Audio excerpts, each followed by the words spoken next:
ये बोलते हैं इसे एक शुक्राणु, स्पर्म सेल, ईस्ट ईस्ट होता हो गया, आरबीसी, और एक होता है प्रोटोजोआ। प्रोटोजोआ भी एक जीव है। अब बैक्टीरिया आगे पढ़ेंगे। अब देखिए कोशिकाओं की विशेषताएं क्या है, कैरेक्टरिस्टिक ऑफ सेल्स। इस कोशिकाएं हमारी पूरी शरीर। हेलो बच्चों, क्या हाल चाल, सब ठीक ठाक। आज हम पढ़ेंगे कोशिका। कोशिका बहुत ही महत्वपूर्ण चैप्टर है। जिस प्रकार आत्मा बिना शरीर अधूरी है, उसी प्रकार कोशिका बिना बायोलॉजी अधूरी है। बहुत ही महत्वपूर्ण चैप्टर है कोशिका, जो क्लास 9 का 5वां चैप्टर है। इस चैप्टर में हम कोशिका के बारे में पढ़ेंगे, कोशिका की खोज के बारे में पढ़ेंगे, कोशिका की संरचना के बारे में पढ़ेंगे, और जीवों की संरचना के बारे में पढ़ेंगे कि जीव एक कोशिकीय या बहुकोशिकीय है। एक कोशिकीय क्या होता है, बहुकोशिकीय क्या होता है, आगे पढ़ेंगे। चैप्टर स्टार्ट करने से पहले मैं आपको कुछ बायोलॉजी के बारे में बता दूं। बायोलॉजी क्या है, बायोलॉजी की खोज कैसे हुई। बायोलॉजी दो शब्दों से मिलकर बना है, एक बायो और एक लॉजी।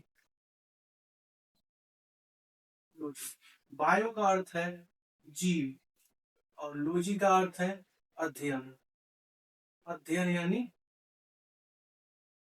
पढ़ना, अध्ययन करना, पढ़ना, यानी कि जीवों का अध्ययन। जिस शाखा के अंदर हम जीवों का अध्ययन करते हैं उसे बायोलॉजी कहते हैं। जीव में क्या आ जाएंगे, पादप आ जाएंगे, जंतु आ जाएंगे, सूक्ष्म जीव आ जाएंगे, ये सभी बायोलॉजी में अध्ययन करते हैं।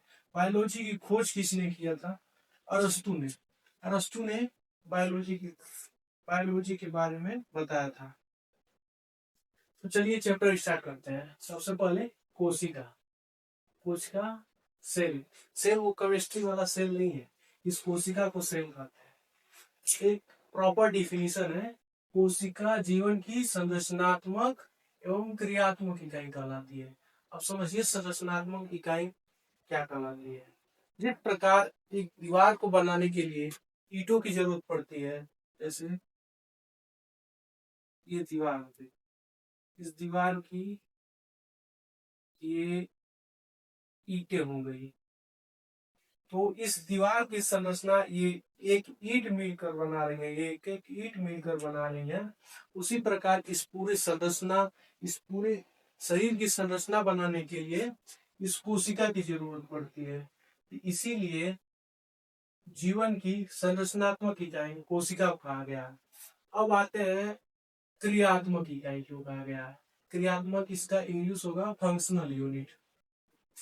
फंक्शनल यूनिट का मतलब ये होता है कि कोशिका शरीर में होने वाली सभी जैविक क्रियाओं को कंप्लीट करती है। जैविक क्रियाएं क्या हो गई, हमारे जीवन में होने वाली आवश्यक क्रियाएं, जैसे श्वसन, पाचन, उत्सर्जन, ये सभी जैविक क्रियाएं हैं। इसीलिए कोशिका को क्रियात्मक इकाई कहा गया है। अब आगे पढ़ेंगे कोशिका की खोज किसने की और कैसे की।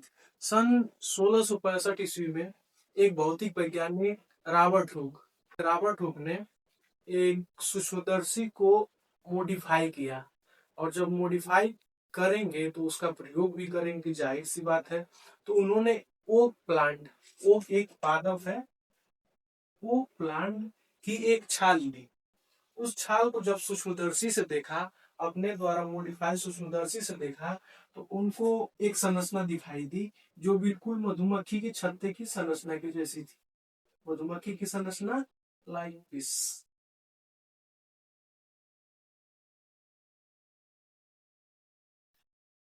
इसे इसे रॉबर्ट हुक ने सेलुला नाम दिया, सेलुली। बाद में उसे सेल नाम दे दिया, बाद में उसे सेल कहा गया। तो समझ आ गया कि रॉबर्ट हुक ने किस प्रकार से कोशिका की खोज की और क्या नाम दिया था। हालांकि रॉबर्ट हुक ने मृत कोशिकाओं को देखा था, यानी कि इस छाल की जितनी भी कोशिकाएं थी उनका क्रियात्मक यानी कि फंक्शन सब बंद हो चुका था। अब आगे पढ़ेंगे जीवित कोशिका की खोज।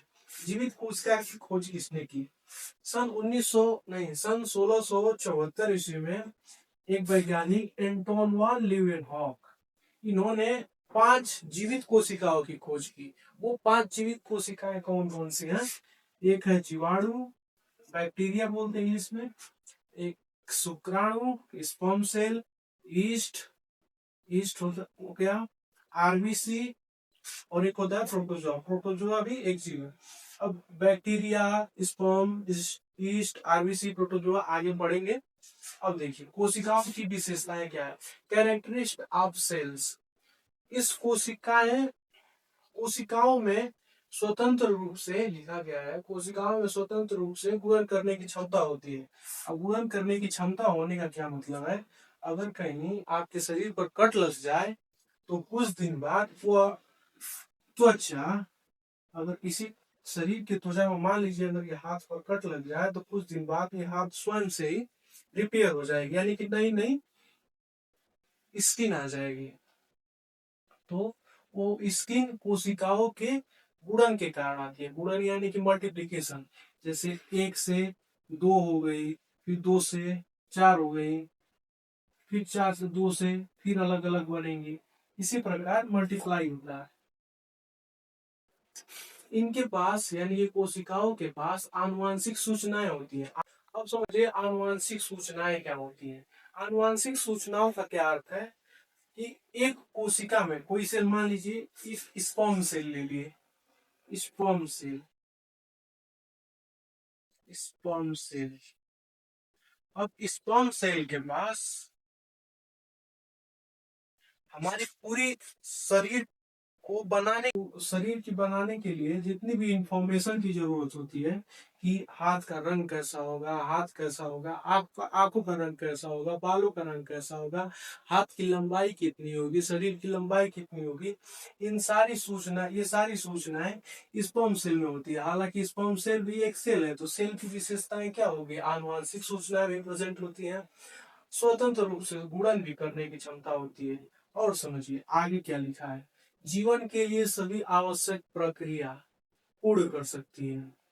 यानी कि मैंने आपको क्या बताया इसमें कि कोशिका क्या है? क्रियात्मक इकाई है। क्रियात्मक इकाई का क्या मतलब है कि शरीर में होने वाली सारी जैविक प्रक्रियाएं वो कंप्लीट कर सकती है। इसका कहने का भी तात्पर्य यही है कि जीवन के सभी आवश्यक प्रक्रियाएं पूर्ण कर सकती है। जीवन में सभी आवश्यक प्रक्रिया क्या हो सकती है?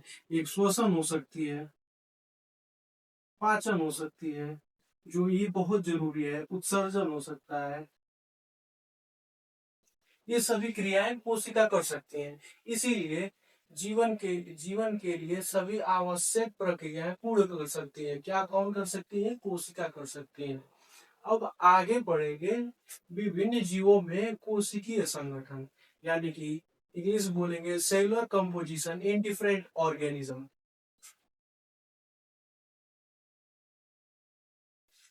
देखिए कोई भी जीव दो प्रकार से बन सकता है।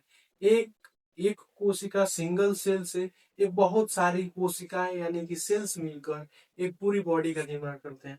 उसी के बेस पर संरचना उस जीवों की कोशिकीय संगठन का,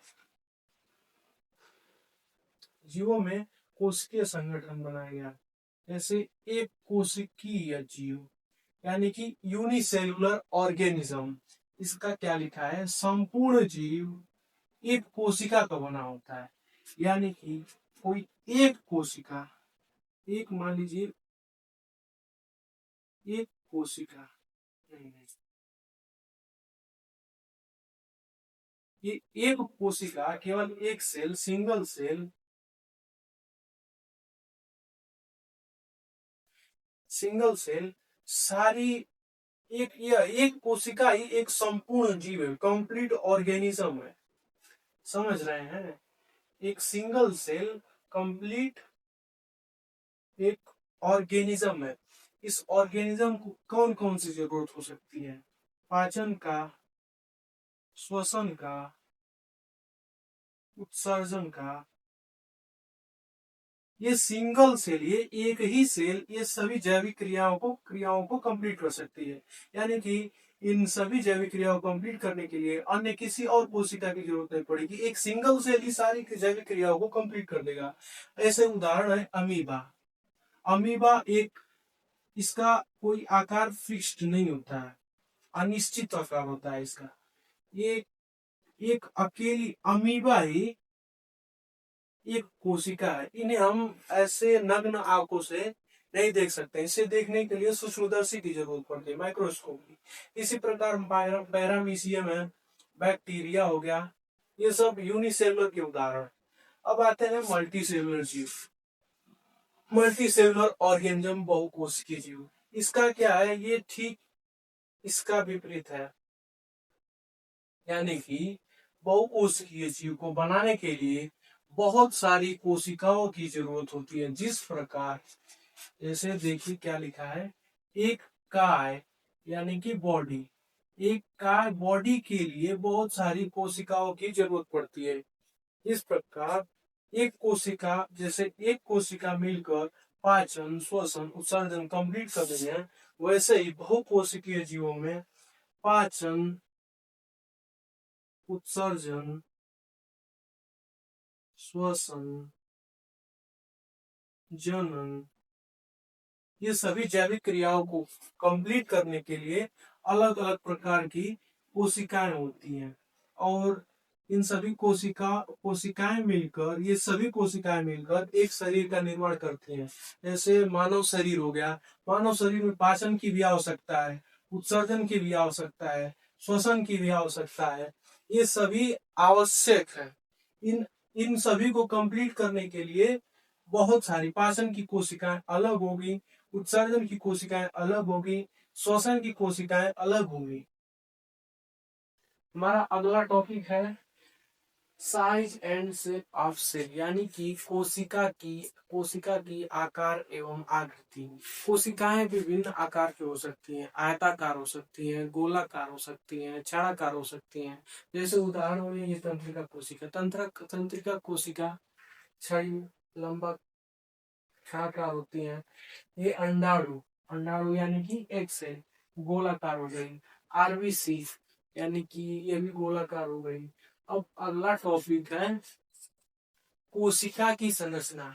जैसे जैसे हम पढ़े हैं कि बॉडी की संरचना कौन बना रही है, कोशिका।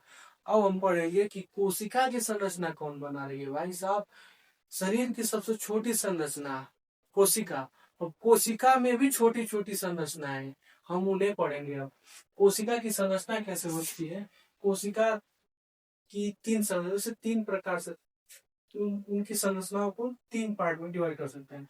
सबसे पहले है बाह्य आवरण, आउटर मेम्ब्रेन, दूसरा है जीव द्रव्य, तीसरा है कोशिका। बाह्य आवरण का क्या मतलब है, आवरण यानी कि मेम्ब्रेन। इसका आवरण का क्या मतलब, जैसे कि स्किन है हमारी, ये स्किन का कार्य क्या है, शरीर को सुरक्षा देना, बाहर से आने वाली जो माइक्रो ऑर्गेनिज्म है, सूक्ष्म जीव है, जो हानिकारक बैक्टीरिया है, वो शरीर के अंदर न जाए, शरीर को हार्म न पहुंचाए। ऐसा एक आउटर मेम्ब्रेन जो हमें क्या दे रही है, सुरक्षा दे रही है। उसी प्रकार कोशिका को आउटर मेम्ब्रेन सुरक्षा देती है, आकार बनाए रखती है। जिस प्रकार ये स्किन हमारे शरीर की आकार बनाए रखती है, फिक्स आकार बनाए रखती है, उसी प्रकार कोशिका का आकार बाह्य आवरण बनाए रखती है। इसमें कौन कौन से आ जाएंगे, सबसे पहले कोशिका झिल्ली आ जाएगी, कोशिका भित्ति आ जाएगी। कोशिका भित्ति की एक खास बात है, कोशिका भित्ति केवल प्लांट सेल में पाया जाता है। क्यों पाया जाता है, क्योंकि प्लांट दौड़ नहीं सकते हैं, चल नहीं सकते हैं, उन्हें एक जगह रहना पड़ेगा। मान लीजिए कोई बैल आया, आकर सींग लड़ने लगा, तो वो पेड़ भाग नहीं सकता है, मगर इंसान वही भाग सकता है। अगर इंसान को पेड़ सांड दौड़ाने लगे, बैल दौड़ाने लगे, तो सांड भाग सकता है, सांड नहीं, इंसान भाग सकता है, मगर पेड़ नहीं भाग सकते हैं। इसीलिए कोशिका को, प्लांट सेल को ज्यादा सुरक्षा की जरूरत पड़ी, तो उसके लिए कौन सी आगे संरचना, कोशिका भित्ति, सेल वॉल बोलते हैं इसे इंग्लिश में। अब अगला टॉपिक है प्रोटोप्लाज्म, जीव द्रव्य। जीव द्रव्य एक प्रकार का द्रव्य है, द्रव्य यानी कि गाढ़ा पदार्थ है। इस गाढ़े पदार्थ में देखिए जीव द्रव्य दो चीजों से मिलकर बना है, एक केंद्रक, एक कोशिका द्रव्य। कोशिका द्रव्य एक साइटोप्लाज्म, ये भी एक द्रव्य है, लिक्विड फॉर्म में, थोड़ा गाढ़ा है, चिपचिपा है। केंद्रक क्या होता है? केंद्रक ऐसा समझिए कि इस कोशिका का पिता है। एक केंद्रक, न्यूक्लियस ही इस कोशिका को कंट्रोल करता है। केंद्रक क्या होता है? आने वाले चैप्टर में, चैप्टर ये नहीं यानी कि इसी लेक्चर में आगे पढ़ेंगे क्या होता है केंद्रक। यानी कि जीव द्रव्य केंद्रक और कोशिका द्रव्य से मिलकर बना है। कोशिका द्रव्य क्या हो गई? एक लिक्विड होता है, गाढ़ा पदार्थ होता है। इसे जीवन का भौतिक आधार कहते हैं।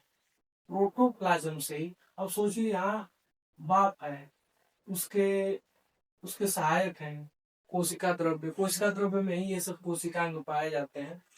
तो सब ऐसा कर रहा है, मतलब यही सब ऐसा है, यही केंद्रक और कोशिका द्रव्य मिलकर एक जीवन का सारा काम, जैविक क्रियाओं को कंप्लीट कर रहा है। इसीलिए जीवन का भौतिक आधार कहा गया है किसी प्रोटोप्लाज्म को। अब आते हैं कोशिकांग। जैसे मैंने बताया कि शरीर को बनाने के लिए कोशिका की जरूरत पड़ी। एक शरीर की सबसे छोटी संरचना कोशिका है। अब कोशिकाओं में भी छोटे छोटे अंग पाए जाते हैं, वो अंग अलग अलग कार्य करते हैं, उसी को कोशिकांग कहा जाता है। कोशिकांग को अगर हम दो शब्दों में तोड़ेंगे तो कोशिका का अंग। तो देखिए क्या लिखा है, अंदर पाए जाने वाली, यानी कोशिका के अंदर पाए जाने वाली संरचना जो अलग अलग काम करती है उससे ही कोशिकांग कहते हैं। कोशिकांग में माइटोकांड्रिया आ गया, राइबोसोम, एंडोप्लाज्मिक रेटिकुलम, इन सभी को आगे पढ़ेंगे। अब आगे आगे बढ़ते हैं। सबसे पहले हम बाहरी आवरण को, बाह्य आवरण, आउटर मेम्ब्रेन को पढ़ेंगे। टॉपिक सीरियल वाइज, पहले इसे पढ़ेंगे, फिर इसे पढ़ेंगे, फिर कोशिका, फिर उसके बाद चैप्टर फिनिश हो जाएगा। सबसे पहले हम पढ़ेंगे बाह्य आवरण। बाह्य आवरण में क्या है? कोशिका झिल्ली। इस लेक्चर में हम यहीं तक रखते हैं। आगे अगले लेक्चर में हम इसे पढ़ेंगे, कोशिका झिल्ली, कोशिका भित्ति क्या होती है, फिर उसके बाद ये पढ़ेंगे, फिर ये पढ़ेंगे। इस लेक्चर में इतना ही रखते हैं। Thank you.